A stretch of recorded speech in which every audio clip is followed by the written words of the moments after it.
Muy buenas amigos, bienvenidos a este nuevo video en el cual vamos a estar hablando de uno de los discos más importantes de la carrera de los Beatles y no solo de su carrera sino de la música popular en general. Estamos hablando del brillante, maravilloso, increíble Revolver, bien, uno de los mejores discos que han sacado y uno de los mejores discos de la historia o al menos uno de los más importantes. Antes que nada y antes de seguir con el análisis, me gustaría aclarar una cosa. De aquí en adelante empezamos a revisionar los discos clásicos de los Beatles, los más importantes como discos en sí. Y me gustaría aclarar que todos ellos me encantan, me fascinan, me gustan, me atraen y ninguno va a bajar del 8 de media, ¿bien? Para mí son discos que son necesarios escuchar para comprender la evolución musical en la historia.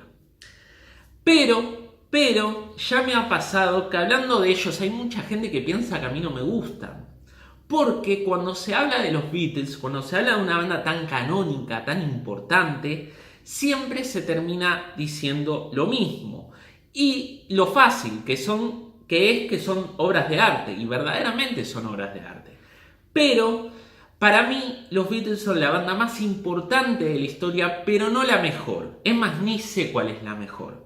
Pero una banda a la cual se le puede encontrar varios granos, varios lunares, dudo en decir que es la mejor de la historia, ¿bien? Pero no quiere decir que los Beatles no me gusten, ni que estos discos no me gusten, ni nada. Para decir lo que dice todo el mundo, vayan a ver revisiones de otros analistas, ¿bien? Y yo no soy un analista, yo soy un simple pibe que pone el celular y habla de música, ¿bien? Esto lo dejamos en claro. Y vamos a meternos en lo que es uno de los mejores discos de toda su carrera. A ver, acá mucha gente dice que acá empieza lo bueno de los Beatles. Cuando se vuelven músicos en verdad. Cuando empiezan a pasar más tiempo en el estudio y comienzan a probar diferentes cosas. Cuando se hacen maduros. Ustedes saben que para mí cuando se hacen maduros es con Rubber Soul, ¿bien? Y acá, digamos, es la evolución de lo que venían haciendo tímidamente en Rubber Soul. A mi entender, Revolver lo que sí significa es cuando ellos completamente se tiran hacia el lado alternativo, por decirlo de alguna manera, alternativo desde el pop que hacían, y deciden hacer música que trascienda más allá del gusto popular de la gente. ¿Bien? Esto no quiere decir que dejan de ser comerciales, porque los Beatles todo lo hicieron desde un ángulo comercial y para vender, y para que trascienda. ¿Bien?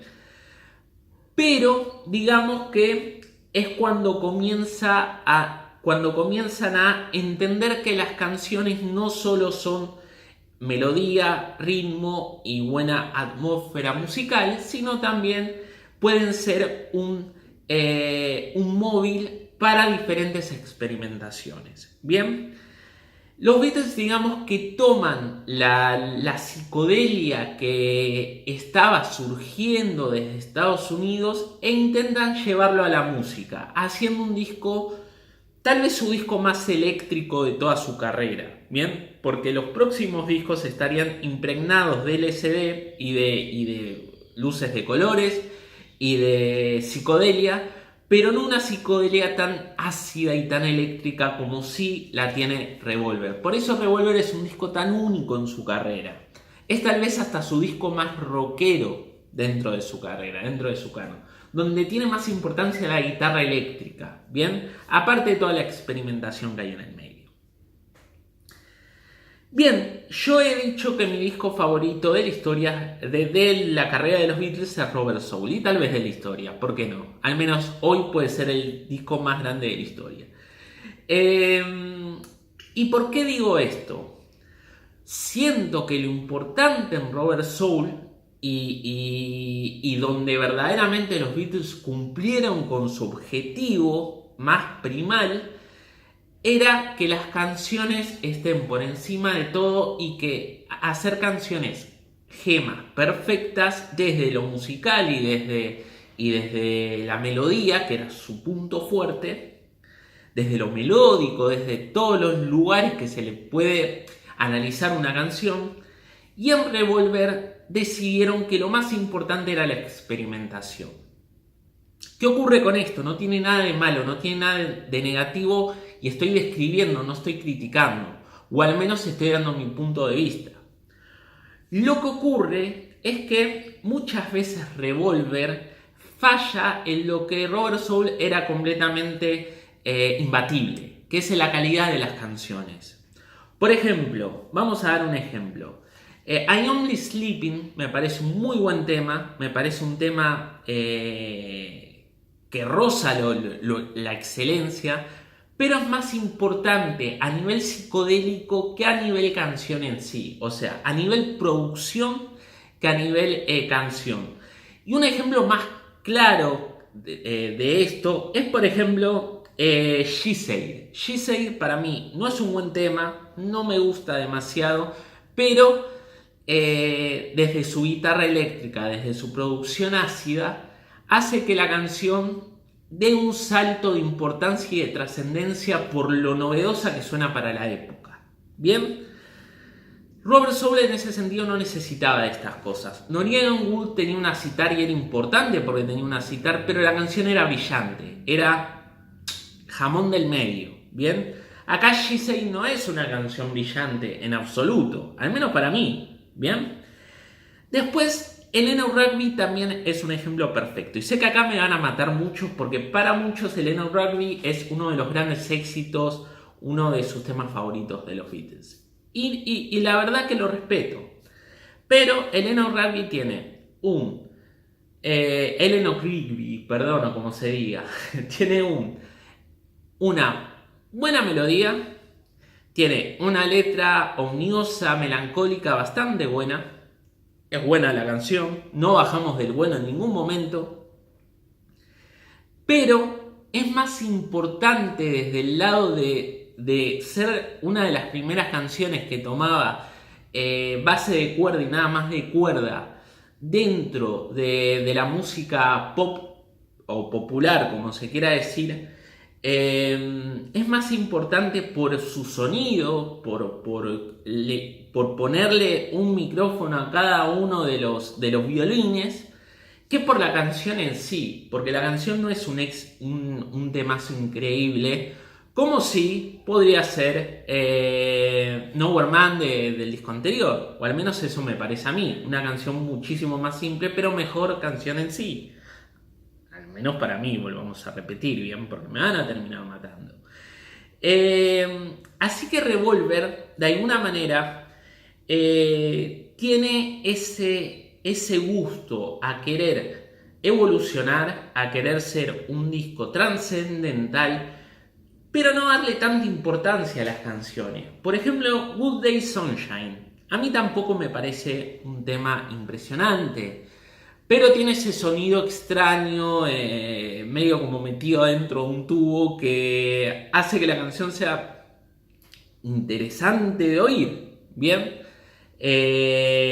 And You Beer Can Sing es un tema bastante bueno o buenísimo o muy bueno, pero no deja de ser importante porque la guitarra eléctrica suena de una manera ácida y muy conectada con lo que era ese movimiento de psicodelia que se estaba dando en ese entonces. Y hay otra cosa acá que me gustaría aclarar y que me gustaría decir, no sé si en contra de Revolver, pero sí dar una descripción.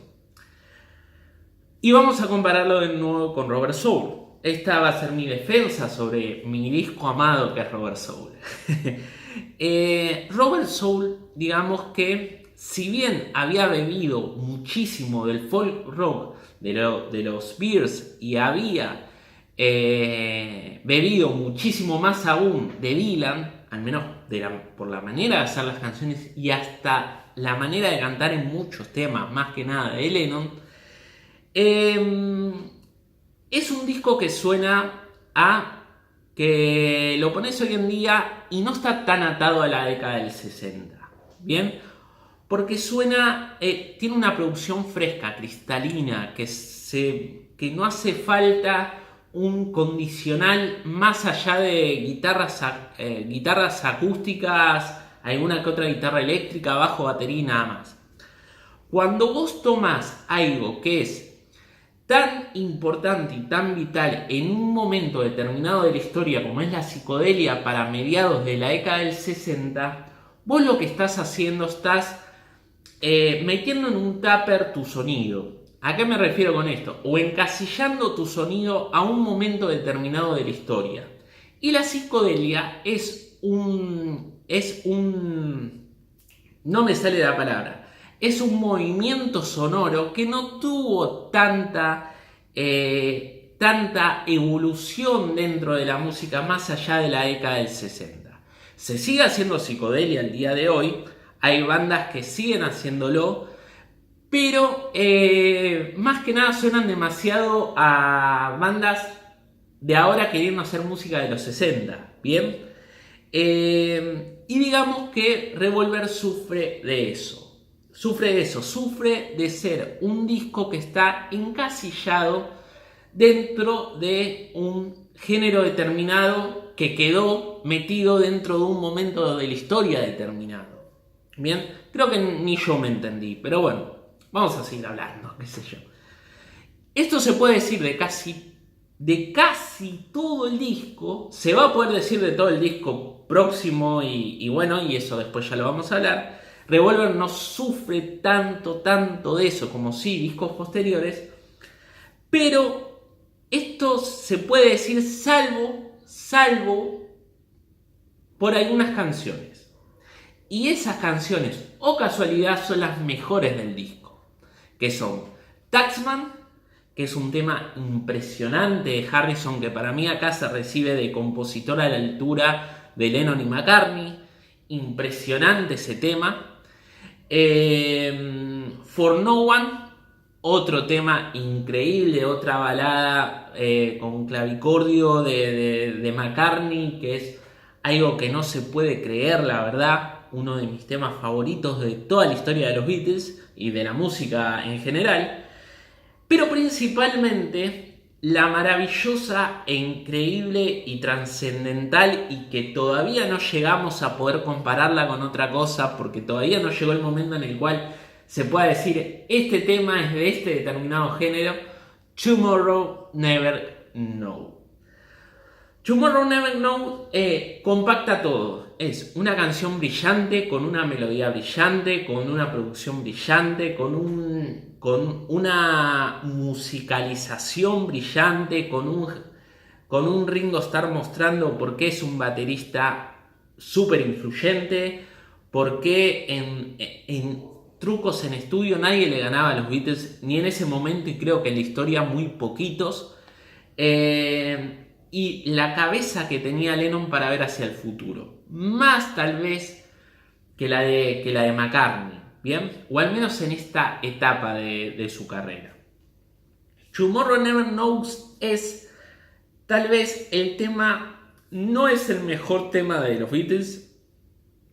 A mí me gusta más For No One, por ejemplo, no lo pondría tampoco como el mejor tema de Revolver, pero sí lo que tiene, vamos a hacer que se vea un poquitito. Sí, lo que tiene es el tema más adelantado a su tiempo, tal vez de la historia, ¿bien?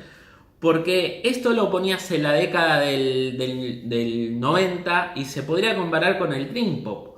Vos lo ponés en la década del 2000 y lo podés seguir comparando con el pop más indie. Vos lo ponés ahora y lo podés comparar con pop psicodélico que se está haciendo en este momento. Y vos lo vas a poder poner en la década del 2020 y vas a compararlo con otro estilo que esté dando vuelta porque trasciende fronteras, trasciende décadas. Tomorrow Never Know, así de grosso es este tema.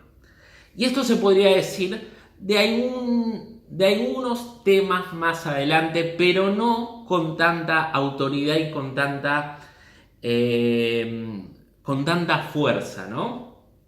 Ahí tenemos Yo Soy la Morsa, que ya se van a reír por cómo la pronuncio, porque soy malísimo pronunciándola, pero ya le va a tocar. Que también se puede decir lo mismo, pero está demasiado atada a la psicodelia de la década del 60, ¿bien? A Day in the Life más o menos lo mismo. Pero bueno, vamos a hablar de ellas en respectivos revisiones. Así que bueno, ¿qué más se puede decir de Revolver? Es un disco brillante, es un disco que dicen muchos que inspiró a Pet Sounds, o lo ha dicho Brian Wilson, que es otro de los discos más importantes de la historia, pero no solo eso, inspiró a casi toda banda que en ese momento se pasó a la psicodelia. Cabe destacar que los Beatles no inventaron la psicodelia como mucha gente dice con este disco, porque la psicodelia venía de anteriores. Primero que nada, cuando nace un género, casi nunca una banda lo inventa. Bien, eso es mentira. Un género se crea de un cúmulo de otros géneros ya creados y de artistas que van experimentando acá, de aquí para allá, mezclando cosas. Bien. Y la psicodelia, hay discos anteriores al año 1966 que ya tenían bastante de psicodelia, como puede ser los 13 Floor Elevators, que bueno, gracias por mi inglés, y diferentes bandas que venían de Estados Unidos que ya habían mezclado con ácido su sonido, ¿bien? Pero Revolver, digamos, y hasta con más profundidad que Revolver. Revolver no deja de ser una psicodelia light. No vas a comparar a Revolver con el primer disco de Pink Floyd. ¿Bien? Pero bueno, mi nota para Revolver. A ver, es una obra magna, una obra de arte en su sonido, en su concepción, en la mayoría de sus canciones. Después hay otra, como bueno, también tiene Yellow Submarine este disco, que llegó al puesto número 1 Yellow Submarine y se hizo una película de Yellow Submarine. Ahí te muestra que muchas de las cosas que sacaban los Beatles al mercado no importaba mucho su calidad, llegaban al número 1 igual. Y Yellow Submarine me parece un tema bastante flojito, de lo peor del disco, ¿bien? Bueno, y tenemos la primera canción india con 100% de Harrison, que es Love You Too. Me gusta, es bastante interesante, le da versatilidad al disco. A mí en lo particular, cosa que casi nadie, prefiero la próxima canción puramente india, la canción de Sgt. Pepper. Pero bueno, ya voy a hablar de ella. Nota para Revolver. Estoy entre el 9 y el 9.50. Bien, no le voy a poner un 10 porque para mí no está a la altura de Rubber Soul por lo que ya he dicho, pero no puedo negar que escuchando Revolver es cuando hasta diría más disfruto de los Beatles, porque hay mucho de ganas de transgredir en este disco y verdaderamente lo logran. Sin Revolver no hubieran dado ese paso tan importante para todo lo que iba a venir después, ¿bien? Que iba a ser dentro de todo lo mejor de su carrera, junto con el que te dije que siempre nombro como mejor disco. Así que bueno, discazo recomendado también si quieren saber qué se cosía en la década del 60. Toda es psicodelia, pero no es esa psicodelia pasada de rosca de muchas bandas y tampoco es esa psicodelia lumínica tan exagerada como en discos posteriores de ellos. Así que bueno, muchas gracias por ver el video, suscríbanse y bueno, vamos a seguir subiendo videos. Cuando nos queramos acordar vamos a terminar con la discografía de los Beatles y después voy a preguntar a ver qué discografía le gustaría que revise. Hasta luego.